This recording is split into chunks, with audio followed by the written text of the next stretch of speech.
রাজধানীর সোহরাওয়ার্দী উদ্যান। সোহরাওয়ার্দী উদ্যানে বিভিন্ন সময় বিভিন্ন দাবিতে সমাবেশ, সভা অনুষ্ঠিত হয়ে থাকে।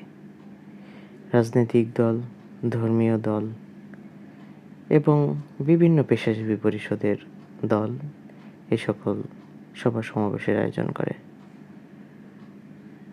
সম্প্রতি গাজা ইস্যুতে প্যালেস্টাইনের মুক্তির দাবিতে বিশাল জনসমাবেশ অনুষ্ঠিত হয় সোহরাওয়ার্দী উদ্যানে, যার নাম মার্চ ফর গাজা।